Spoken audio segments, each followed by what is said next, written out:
Hi, this is Scott Kleinrock from the Waterwise Community Center, and this is a presentation on how to do irrigation scheduling, meaning how long and how often to schedule your irrigation system to run for Waterwise and California native gardens, specifically in Southern California.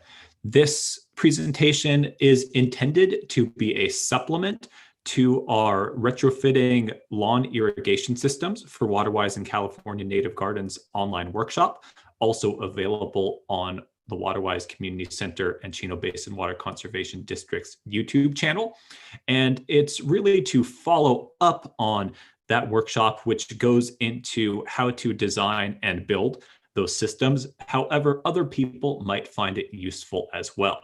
We're going to be talking about scheduling specifically for drip irrigation grid systems or high efficiency spray systems. However, that is not the only successful way to water a Waterwise or California native garden. It is possible to do so without a permanent in-ground irrigation system, but this tutorial is not going to cover that. We are going to cover those specific in-ground styles of irrigation systems, specifically because we find that the average home gardener is going to be more successful with a good irrigation system installed. So with that, we will get into it, starting with some basic ideas around irrigation scheduling. It really is essential. It's half of the equation. Having a well-built irrigation system that can be highly efficient is part of it, but you need to understand how long and how often to run that system. And one key concept is that when we're talking about how much water a garden needs and giving guidelines for that, those quantities are usually going to be discussed in inches, like with rain. So you might hear we had 1 inch of rain last night. We had 3 inches of rain in the storm. That's how we're going to talk about irrigation demand. And the reason why is because gardens with even the same plant material are going to be different sizes. And so we can't really talk about gallons very effectively, because even if there's two gardens with the exact same plant materials in the exact same neighborhood, based on the size of those gardens, the gallons required to give it the equivalent amount of water to the root zone of the plants is going to be very different. But with inches, it kind of equates out for those different types and sizes of gardens. And we can talk about the water demand for this type of garden, so we can make that relevant to gardeners at home. Additionally, with how irrigation systems are set up, their precipitation rates, which we'll talk about later, are calculated in inches per hour. And so that's how it'll all come together. One thing to note is that watering recommendations, whether it's from here or from other sources, are almost always for established plantings, meaning plantings that have had plenty of time to get rooted into the ground. They might not be full size, but they are well growing. They're much larger than they were when they were put into the ground. And so because they have rooted in and have some amount of maturity, they are generally going to require less frequent watering because they have a much larger root system. So unless noted otherwise, we are talking about established plantings. And during establishment, it's more condition specific because everyone's soils are a little bit different. The microclimate is different in the yard. And because during establishment, the root systems are so small, you need to be a little bit more responsive to the specific conditions that those plants are getting established in. However, as a general guideline, my kind of go-to starting point for warm inland Southern California is to water plants during their establishment period for both California native as well as other Waterwise and Mediterranean plants once per week, each time putting down approximately 1 inch of water over the garden area. Pretty much throughout the first year. If it's really chilly in the cool season, it might be less often. Definitely if it rains, might skip at least that week. But one thing to be careful with during establishment is that sometimes The soil in the general garden area might still be a little bit moist, but the actual root ball, especially if the roots are still mostly in the potting soil from the nursery, might dry out a little quicker. So it's really important during that establishment period to be pretty involved in your garden, going out, kind of poking into the soil, maybe digging around a little bit with a trowel, and sometimes poking your finger directly into that close root ball of the plant, especially in the first few months, and just making sure that the plant itself doesn't really dry out and start to suffer from a lack of water. But a good deep soaking once per week is usually quite enough, and you don't want to overwater as well.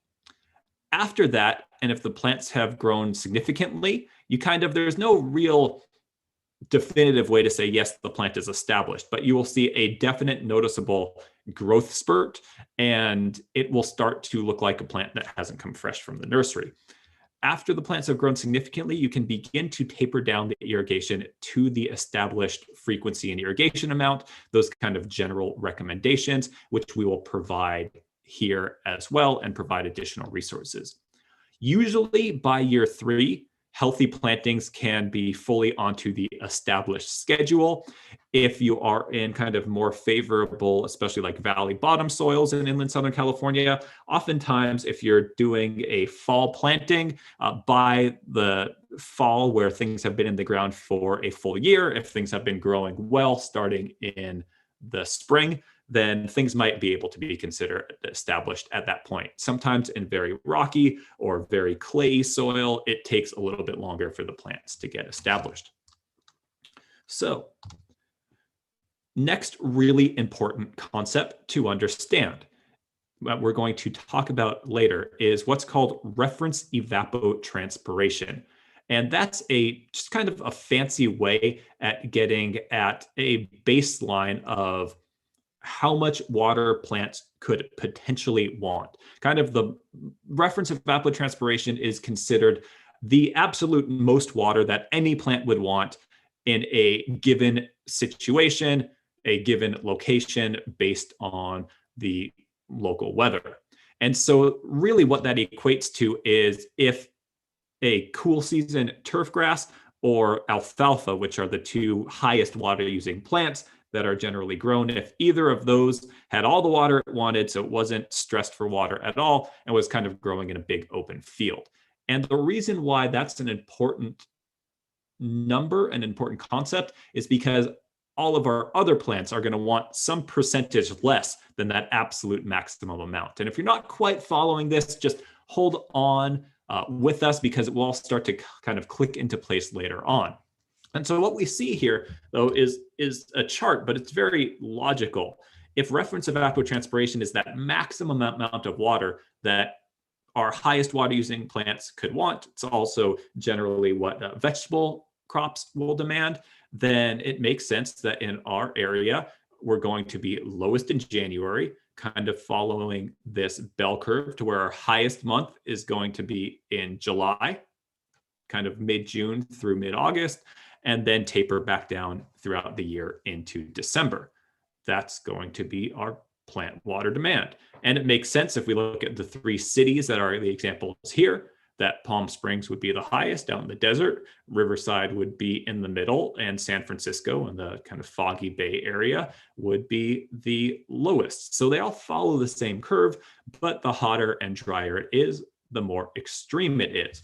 And to give you just a sense of how this all works out, the column on the left is the number of inches of water. So the equivalent of the number of inches of rain that landscape area would need during that month to give those plants all the water they want. And so you can add that up throughout the year. And here's what you can see, which is also pretty logical. In our local Southern California area, Lancaster out in the desert is about one of our highest. And so cool season turf grass, getting all the water it wants out there throughout the year would require 71 inches of water, the equivalent of 71 inches of rain. A lot. Kind of tapering down to Riverside, pretty equivalent also to most of the Inland Empire area, about 56 inches. And then as you get closer to Los Angeles proper, about 50 inches, Santa Monica, kind of along the coast, being the lowest at 44. And so you can see a pretty extreme range if you go from Lancaster down to Santa Monica. But for a lot of us in our inland valley areas, whether it's Pomona Valley, Riverside area, San Gabriel Valley, San Fernando Valley, it a little bit different, but it kind of clusters pretty closely in terms of what we would actually be putting into our irrigation controllers over the full year. And so plants can be sort of thought of as coming into a couple of different groups. Classically, a lot of the plants that we think about really respond to this same curve. So whether it's our fruit trees, our vegetable gardens, our lawns, a lot of the traditional landscape plants, when it's hotter, you need to water more. And so you can see here, this is a kind of chart throughout the year where that reference evapotranspiration would be 100%. This is the maximum. And so if we have a medium water use plant, we might be watering at 60% of that maximum. And so it's still going to follow the same curve, but it's just going to be less all throughout the year. And that's going to be the equivalent of a lot of our traditional landscape plants. And so that would be the way to water them. What we find is that most of the overwatering in a traditional landscape setting actually happens in the fall, because what normally happens is it'll still be hot in the middle of the day in the fall, but the days are getting a lot shorter. And so the irrigation demand actually tapers off. And so if you're pairing our workshops with the Inland Valley Garden Planner, which is our website that has lots and lots of information about most of the plants that people will be growing in their home gardens in Southern California, there is an irrigation chart for every single plant, so a little over 350 plants on that website. And these charts are meant to be pretty adaptable to anybody in inland Southern California, and they'll even work pretty well if you're watering on the lower range for people in most of Southern California, even as you get to the coast.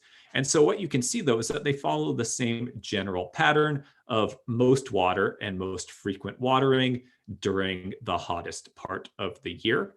And if you want to learn more about what these charts mean and how to interpret them on the Inland Valley Garden Planner, there's links at the bottom of each of these charts that explain it more in detail. We're really just using it here to kind of show you the concept and let you know that each of these plants has a chart like this. But we'll also show you how to refine that even more for your local area. However, once we get to our California native plants and even some of our true Mediterranean plants that really like things dry, but especially for California native plants, what we find is that we don't follow that classic curve, because what actually happens with most California native plants is that they evolved in our Mediterranean climate where it doesn't rain in the summer. And so they have adaptations to get through a hot, dry summer without a lot of supplemental moisture. And in fact, they prefer, in most cases, not to have a lot of supplemental moisture, a lot of irrigation in the summer. That can actually be really bad for their health because they're not adapted to be living in wet, hot soils. And some of them can be very prone to certain diseases in those conditions.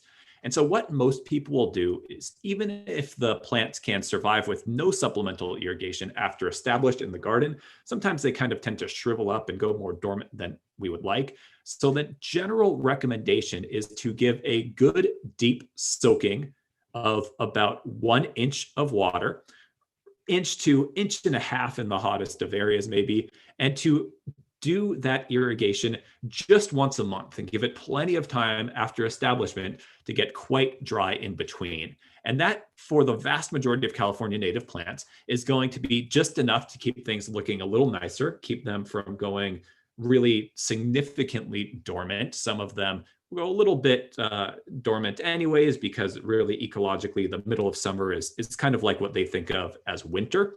But that 1 inch a month keeps things looking a little bit better, but is usually not so much water to cause health issues. And it allows our gardens to be beautiful, but still very low water.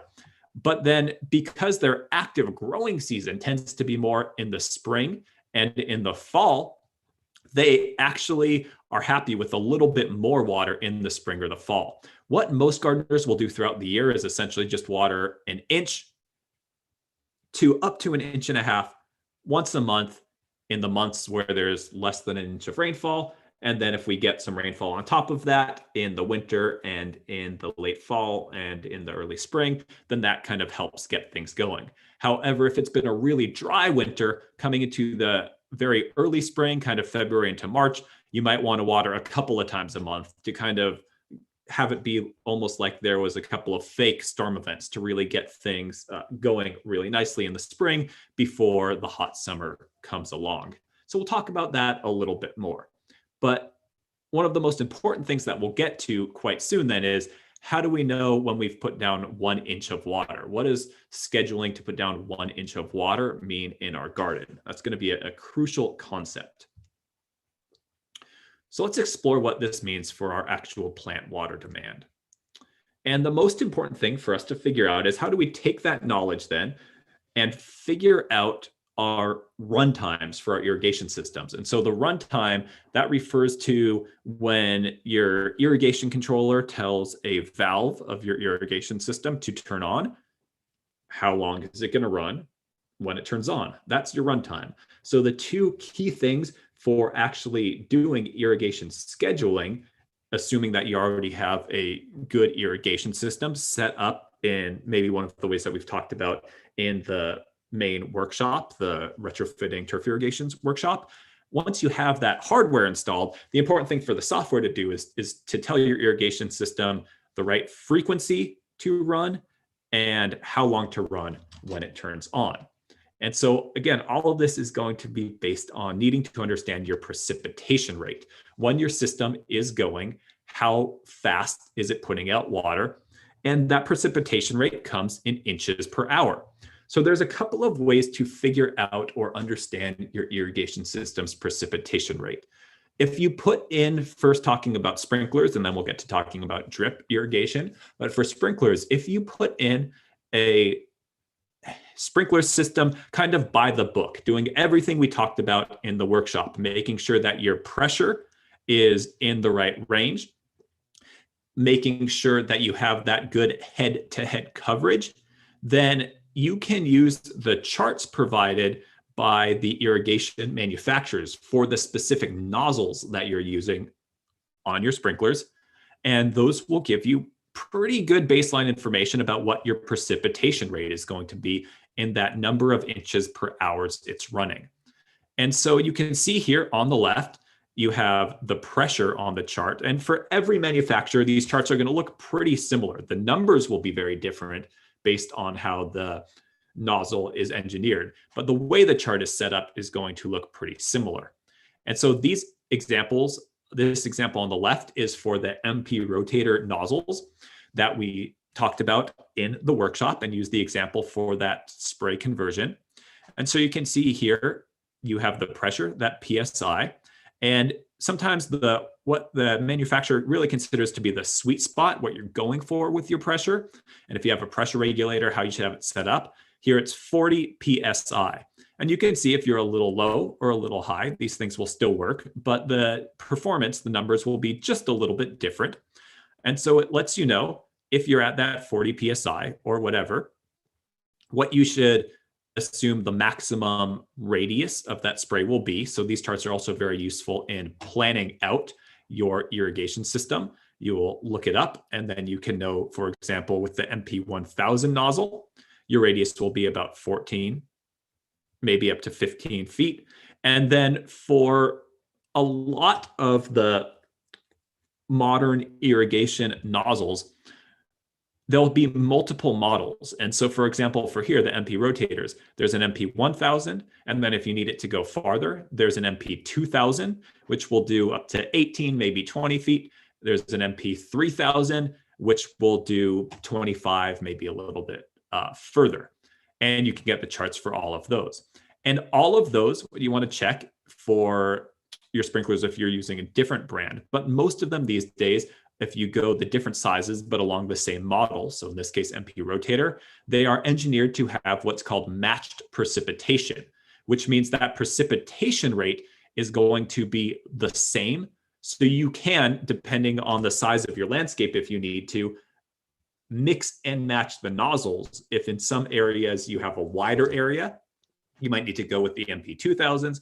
In some areas you have a smaller area, you might need to go with the MP1000s. Generally, if you have a pretty much rectangular size planting area, all watered on one valve, you would be able to go with the same nozzle. But for example, my front yard is kind of an awkward shape. And so I did need to mix the MP1000s and the MP2000s together. Now, additionally, you will see that in the chart, it has, if your sprinklers are set up to be a 90-degree, a 180-degree, and if you're actually looking at this online, you can go down and you can see a 3/4 and a 360.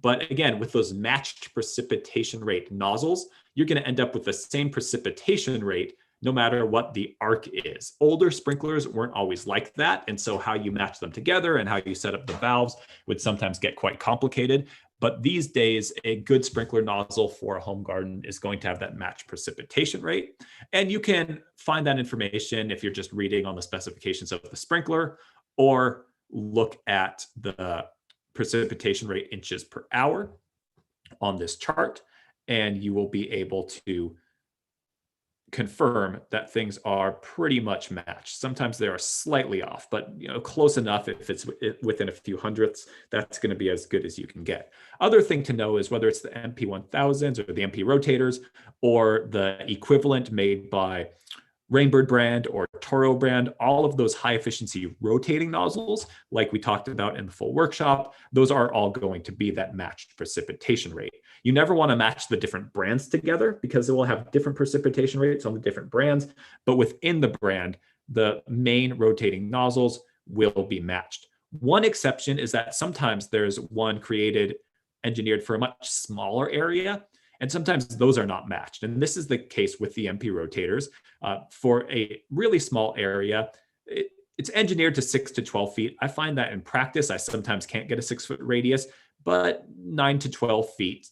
They have one called the MP800 SR or the MP800, and that one is actually a different precipitation rate. So you always want to check so you can see 0.41, 0.83, they are different. So if you're using these in a smaller area, they need to be on their own separate valve. They can't be intermixed. But for most front yards, backyards, they're going to be wider areas. And if it's a real small area, maybe you'll do it on drip. So generally, you can use the MP1000s, 2000s, and 3000s interchangeably to water what you need. And so with that, you will see, for example, if you're using those MPs at 40 PSI, you can get a precipitation rate that's going to be, depending on the layout, between 0.41 and 0.48 inches per hour. You'll see a little square here. That's if the pattern of the sprinklers are set up kind of in a square or a rectangle, or a triangle. That's if it's closer to being staggered. And if you have a really odd shaped planting area, like my front yard, it might be kind of a jumble somewhere in between. And so you might round down and just consider it close to like a 0.4, and then you'll still be very efficient with figuring out your runtime. But this important thing is that if you're going to use these charts, you're going to want to start with your nozzle, your pressure, go through to your inches per hour. Now, additionally, if you're designing an irrigation system completely from scratch, not retrofitting a turf irrigation system, you would also refer to these charts to understand the number of gallons per minute that the irrigation system is putting out, so you can do the design and sizing of all your pipes. But fortunately, like we discussed in the workshop, most of the time, if we are retrofitting an existing turf irrigation system, these nozzles are going to put out water much slower than the sprinklers they replaced. And so that's not that much of a concern. We're going to be putting out a smaller flow in whether it's gallons per minute or gallons per hour. So we won't need to worry about pipe sizing if it was a halfway decent setup head-to-head or close to head-to-head irrigation system to begin with. And then the final thing to mention is that compared to a traditional irrigation system, this 0.4 inches per hour is a super low precipitation rate. That's part of why these sprinklers are highly efficient, because they put out water very slowly, giving the soil more time to absorb it. So because of that, when we get to our run times, they're going to be much, much longer.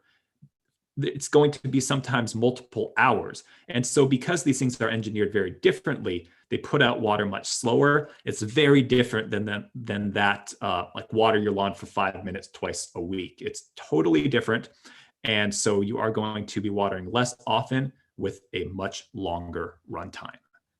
And so that was all a pretty long way of getting towards, if you are within the target pressure range and using, as per our example in the workshop, the MP rotator nozzles, you can use these charts, and your precipitation rate is going to be about 0.4 inches per hour. So then you could quickly do the math, and we will also provide a resource for helping you with that, if that will be useful, in a little bit, and figure out how long you need to run your system to do your 1 inch of water. Another good way, and it's something that I would always recommend, it's great even if you installed your system by the book, to check if you're willing to put the time into it, but also if you have any sort of existing spray irrigation system, if you're not doing a retrofit, or even to refine other areas like your traditional landscape areas or your lawn, to check your precipitation rate. You can do a precipitation rate test, and the easiest way to do that would be to either use old cleaned out cat food cans, you can use tuna cans, or one of the things that I really like to do is just get a 12 pack of 8-ounce wide mouth. And this is actually an error in the printing here, but it's an 8-ounce wide mouth mason jar, or a pint-sized jar. And with that, it's basically almost a glass cylinder. And so you could put a number of these. You don't necessarily need to do all 12, although it would not be a bad idea. But you could put a bunch of these out in the landscape and run your irrigation system for a while. Usually you'll want to do it for at least half an hour. You might end up doing it for a full hour. What you want to do is make sure that you've run it for long enough that you can really get a good measurement. And so even though these are not a perfect scientific instrument, the bottom is curved a little bit, they get you really close enough that you can get a pretty good reading. And again, you can use also like a tuna cans or cat food cans, anything that's kind of like a perfect cylinder that doesn't really taper very much. And so you can put them out, run the system for a nice even amount of time, keep track of how long you run it, definitely. And then what you would want to do is you would want to measure each jar. And when you're doing this, keep an eye on things. If there's a jar that's like super, super low and everything else is much higher, that's going to be a dry spot in your garden. You might need to tweak something with your irrigation system, or potentially even add an additional sprinkler head to make sure that that area is not super low. With lawns, it's really important for this to be as equal as possible across the jars. That distribution uniformity is a huge thing, because it's really easy to get a brown spot in the lawn. But if we're talking about our California native or Waterwise plant material, that plant material, they're adapted to have big, strong root systems that go kind of far and wide in the garden looking for water. So it's not as critical to be perfectly even across the whole area. And it'll never be perfect. Closer is better. If something is way off, you might have something to fix, but it doesn't need to be exact. What you kind of want to find is the average over the area. And so to do that, you run for a certain amount of time, maybe 50 minutes, maybe half an hour, maybe longer if you need to. Keep track of that. And then for each jar that you did, you want to measure it, and rounding it to the nearest eighth of an inch with a ruler is good. And then you're going to want to convert that into decimals. So you can use this chart right here. And I just did the math for you quickly. So here's the decimals. If it's 1 1/8 inch, that'd be 1.125 inches. And with that, you can use this online calculator that we set up for you. Here's the link to it, inlandvalleygardenplanner.org/howlongtowater. And that walks you through the whole step-by-step with pictures of how to do this sort of test. with a longer explanation, but there's also this calculator here. And so for this to work, you need to fill out all of the areas of the calculator.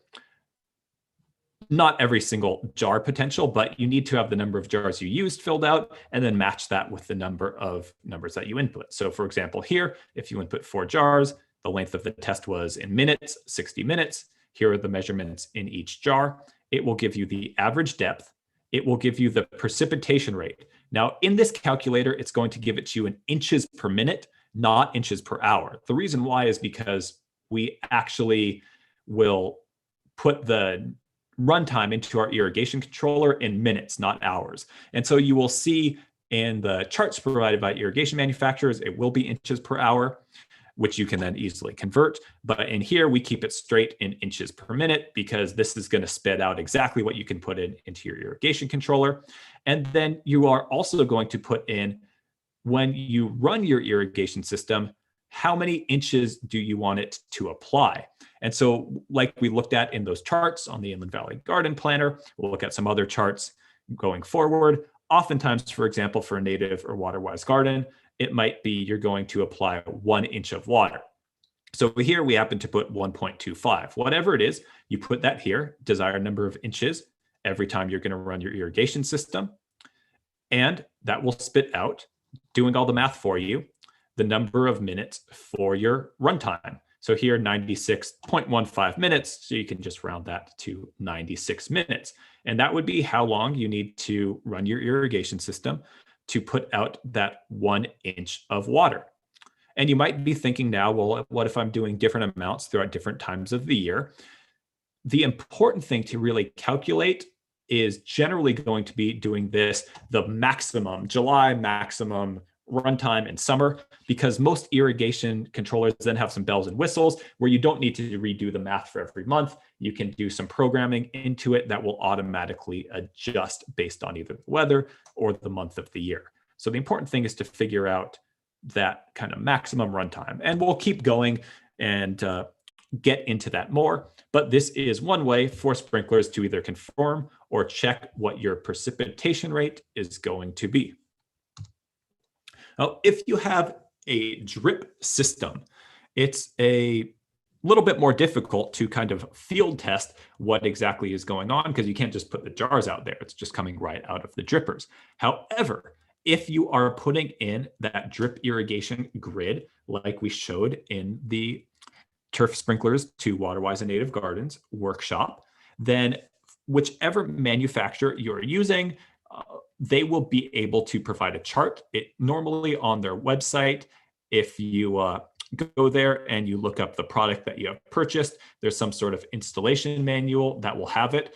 Also, for the main manufacturers, commonly most often the two name brands are going to be Rainbird and Netafim.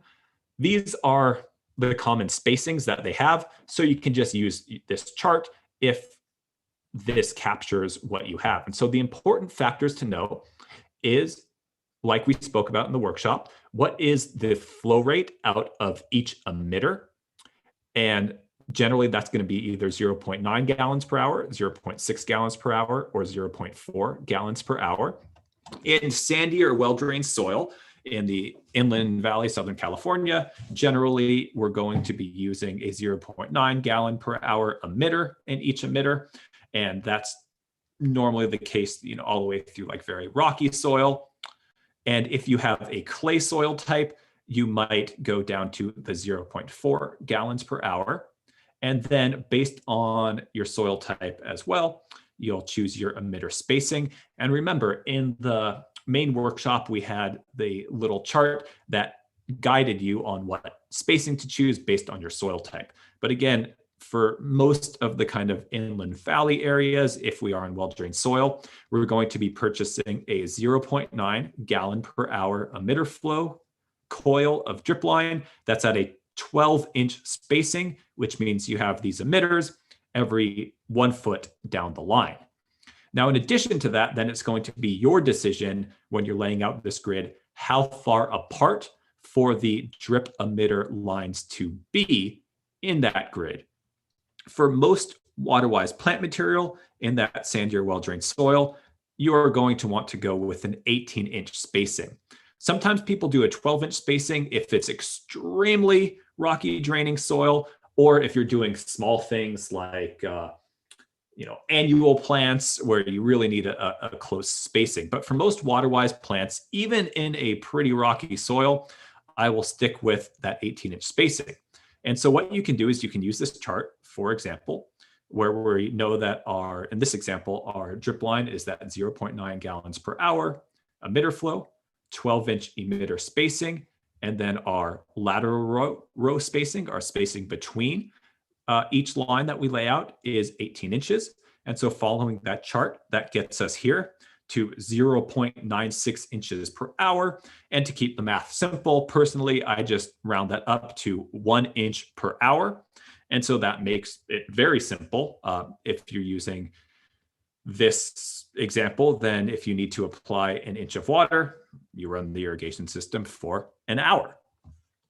And so, for example, if we are then using one of these charts from the Inland Valley Garden Planner, and we are going to be watering a low water, in this case, Irrigation Schedule 2 plant, which is things like Mediterranean stuff, things like lavender, Mexican bush sage, kangaroo paw, lion's tail. Generally, what I find for our local area, if you want to use this chart, you might be watering twice a month in the middle of summer and 1 inch of water.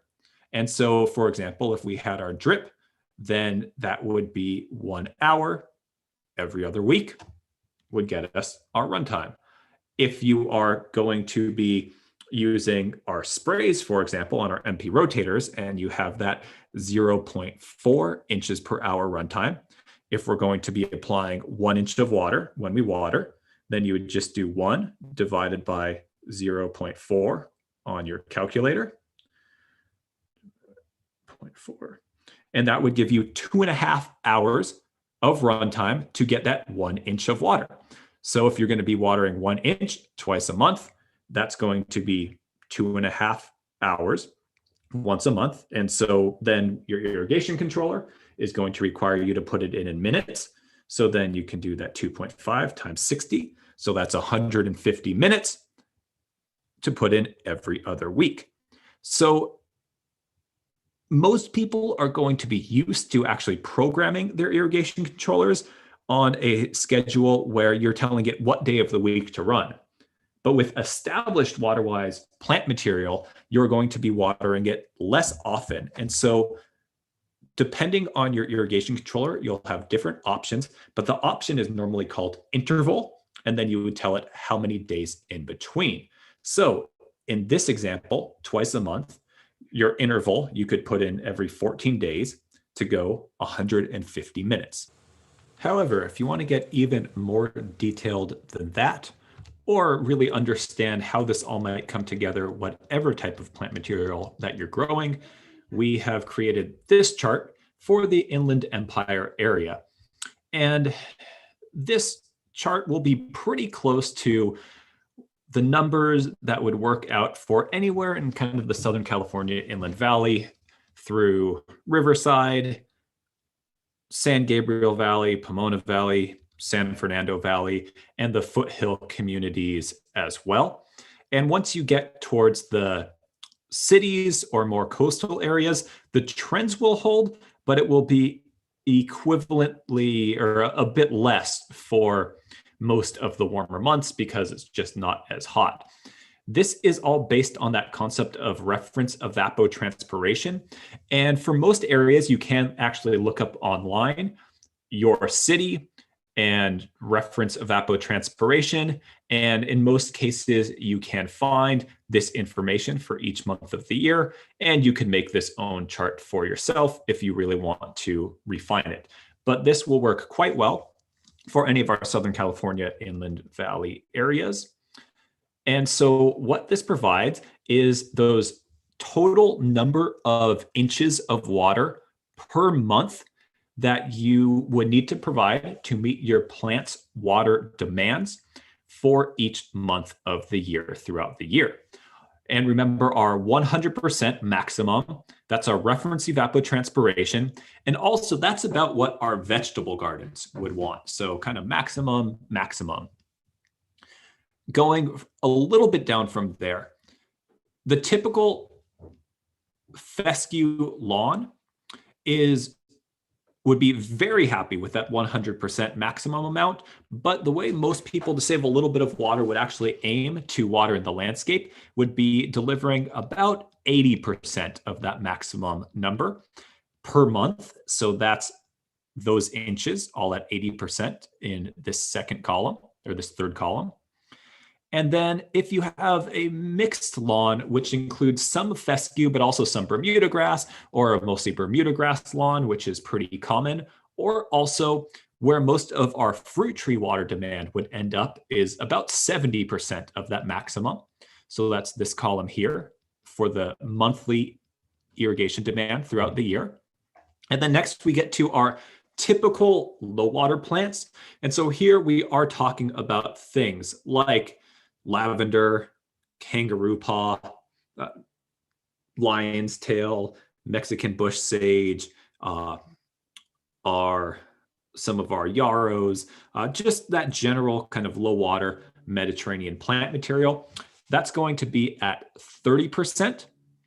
So you can see it here. Also would be perfectly fine for like aloes and agaves, most of our succulents. Some of the succulents can survive on quite a bit less, but oftentimes succulent enthusiasts will do water around here.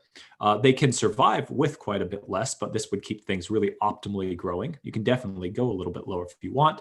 And then finally, as we discussed before, our California native plants, because they're adapted a little bit differently, that ends up, the explanation for that adaptation ends up being complicated, but what you actually do throughout the year ends up being simple in most cases. Give them about an inch of water once a month when they're established in the months that it doesn't rain.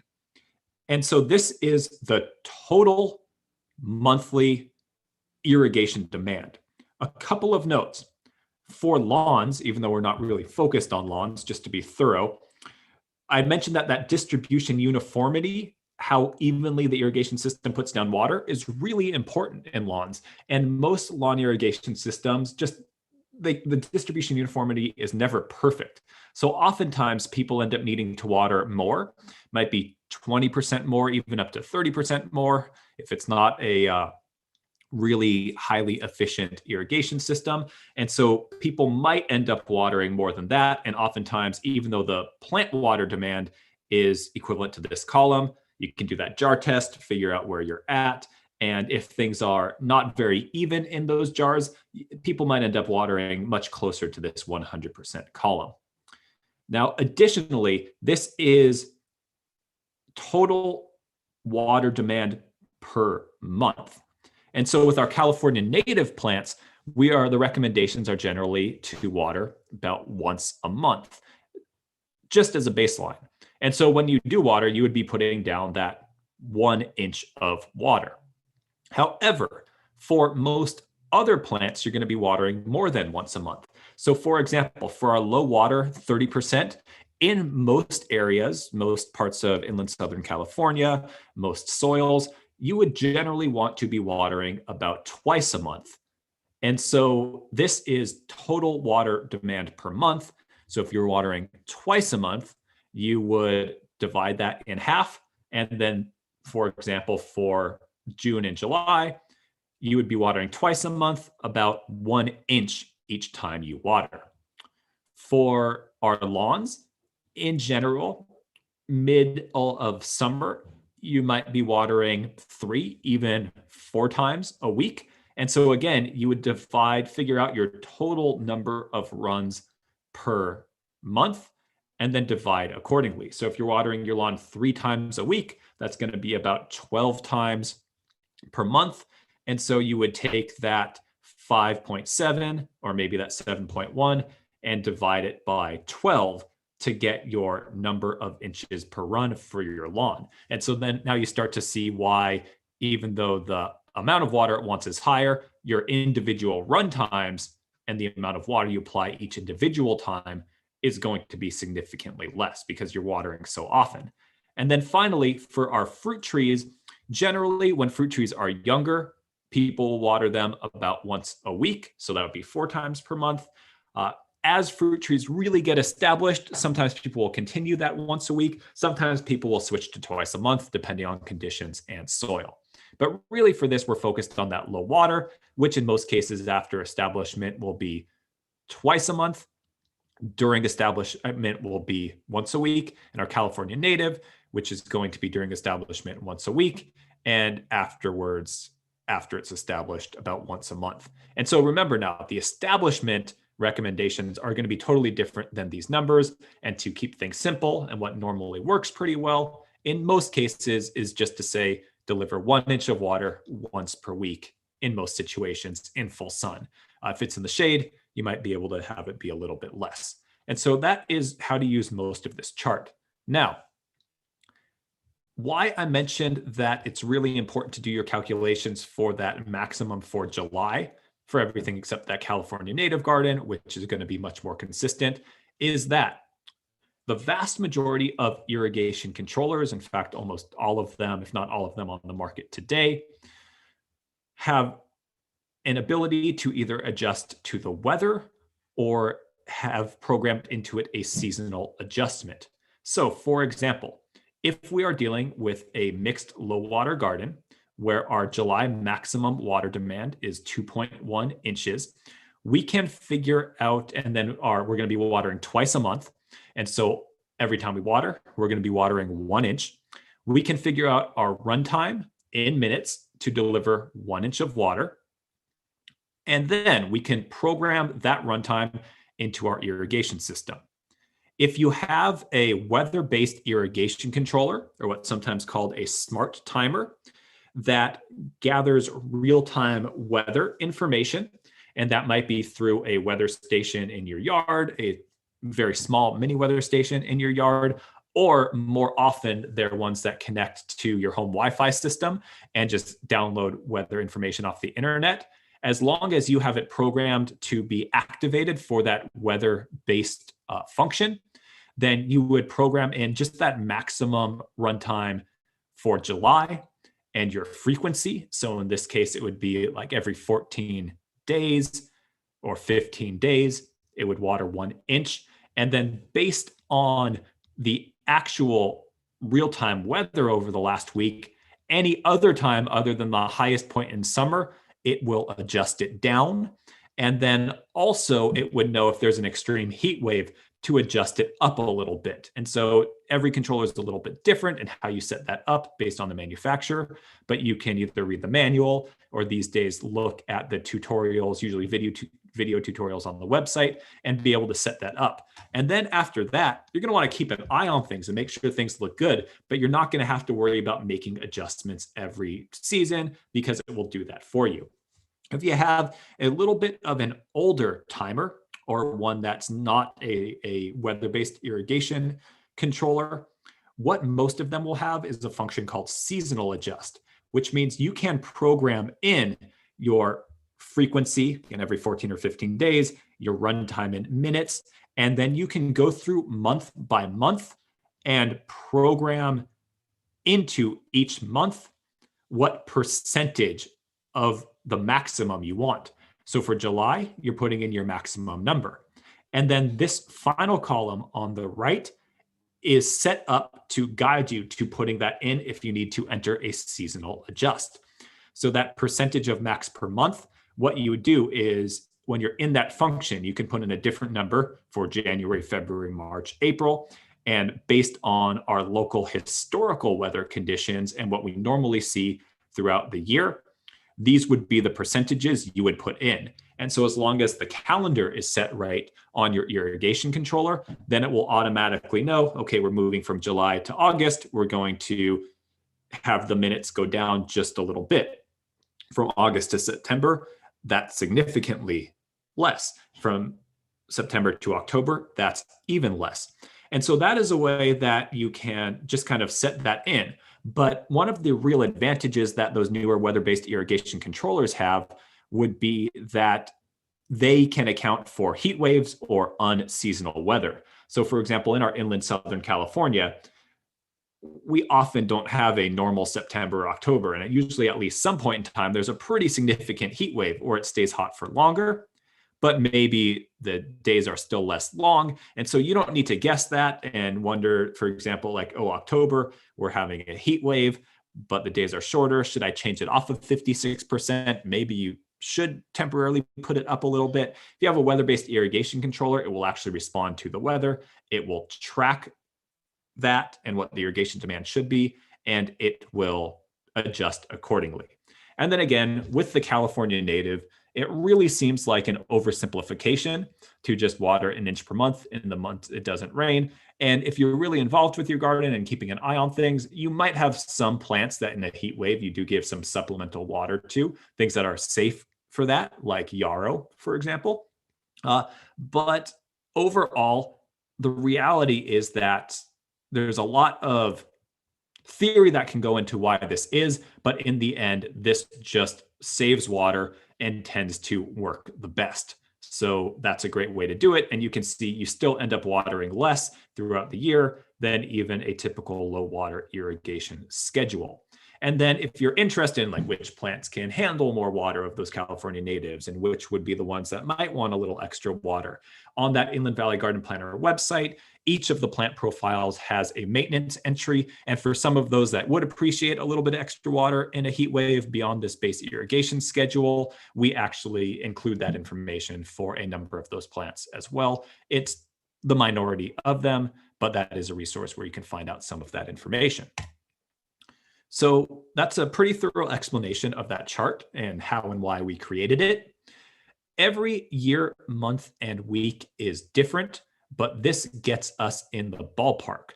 And even getting in the ballpark is way better than the irrigation practices and the management that we just see in the real world on most landscapes when we go out to people's properties and we try to help them with their irrigation systems.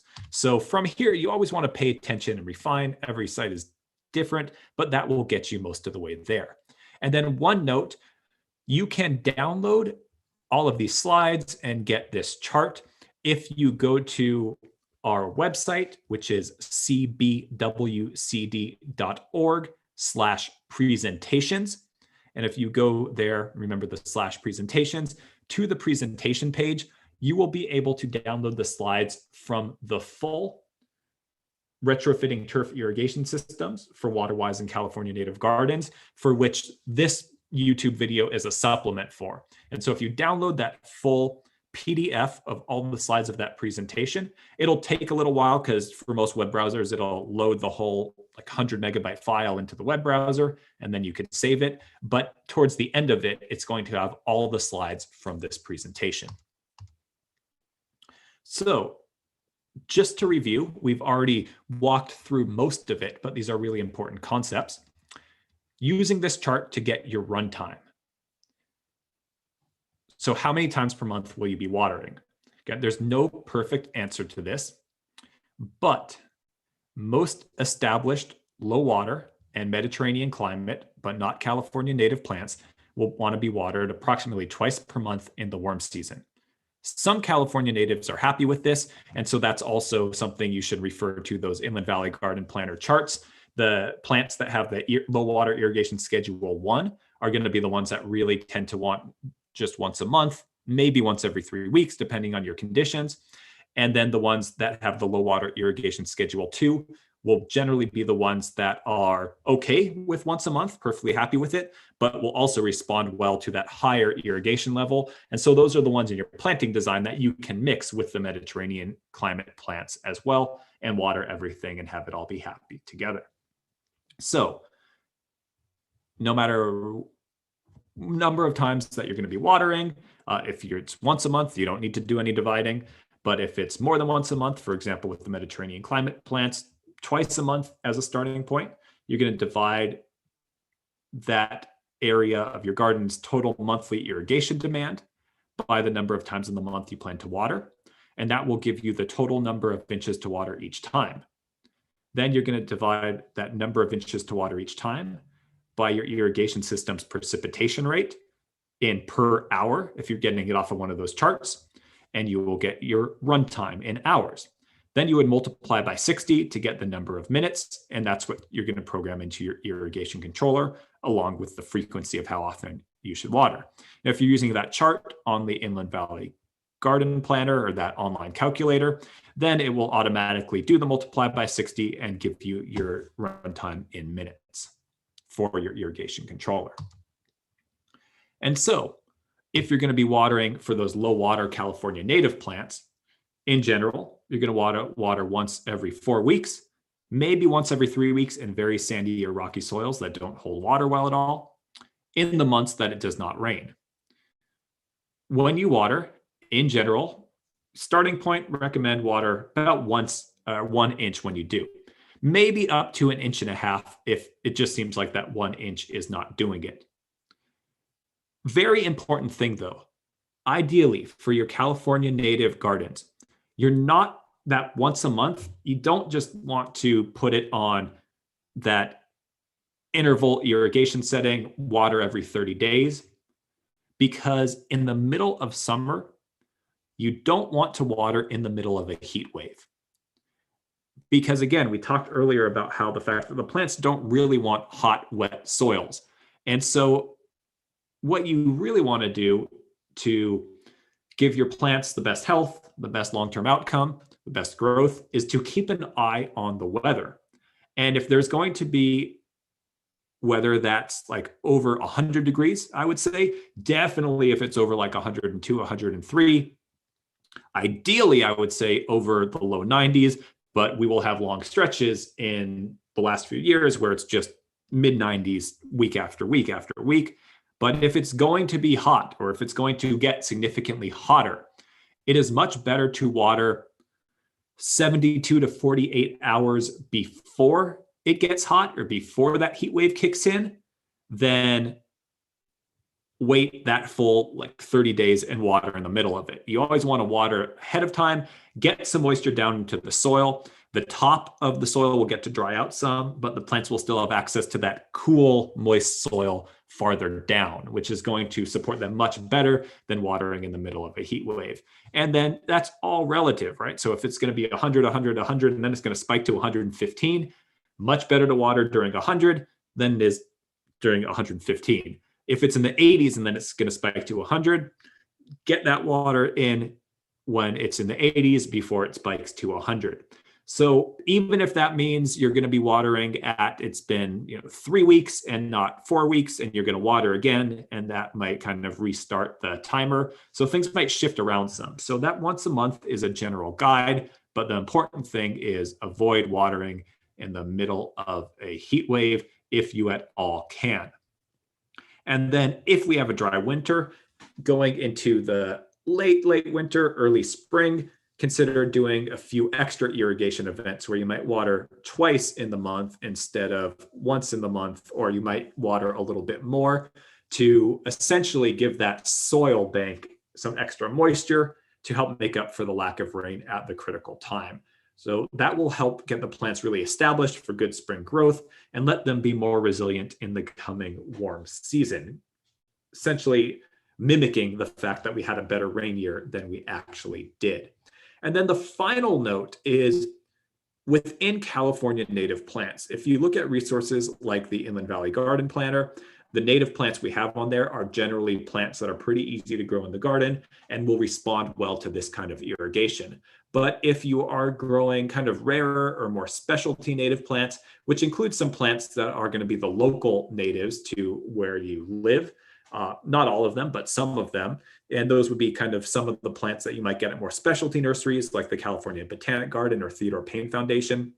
It's important to do a little bit of research and understand their irrigation needs, because some of those native plants are really going to want pretty much no water in the summer. They're going to be very, very sensitive to any water in the summer, and it could be very bad for them. So most of the plants that are recommended for beginning gardeners or the general kind of home gardener, the plants that we have on the Inland Valley Garden Planner website are ones that are a little bit easier to deal with, and they're going to respond very well if you water kind of following the guidelines that we have provided here.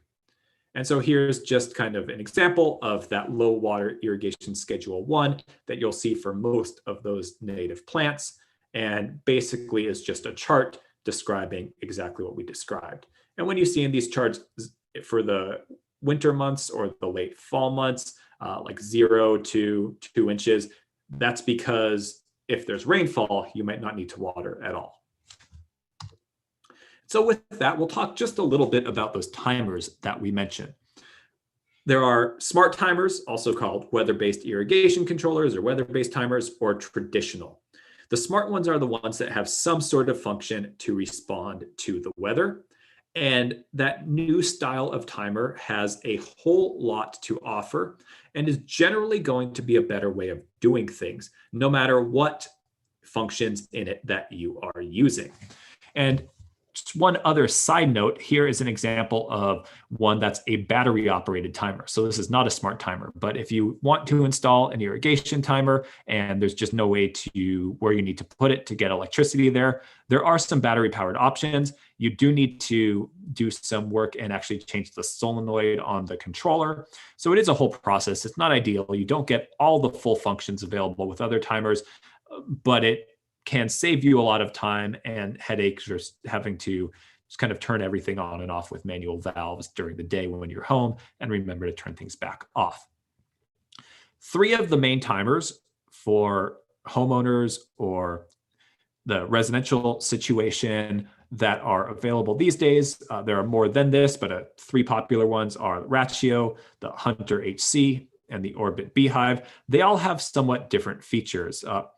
In my understanding, the Ratio one, which I don't have a ton of experience with, is really kind of based on a set it and forget it kind of thing. And the timer itself is going to do all the thinking for you. Where the Hunter HC and the Orbit, you are going to really want to understand your baseline, like maximum middle of July irrigation timing. And then they have a lot of functions to take it from there based on the weather, which you are now completely empowered to do using that chart. You can use it to understand your maximum. So with all of these, I like the smart functions that will automatically change based on the weather for all plantings except California native plantings, which again, is going to be that kind of more 1 inch a month in the month that doesn't rain schedule. However, I do still like to have one of these styles of controllers even with the zones connected to my native gardens, because what I will do is I just won't put in the automatic kind of change the number of minutes it runs based on the weather. But with these, when you install them within the range of your home Wi-Fi system, you also, all of these have phone apps where you can do things. And then when you want to make changes, you can actually just sit down at your computer and you have a much, much better looking interface than the little buttons on the screen, which are usable, but are not that friendly, and they have so little space that they're not very intuitive.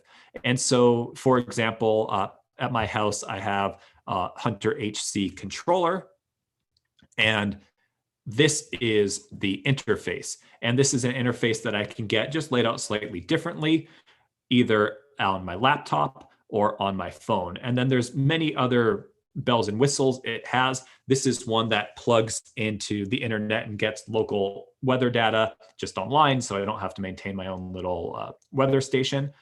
And it seems to do a pretty accurate job tapping into a whole network of local weather stations and a number of things you can do.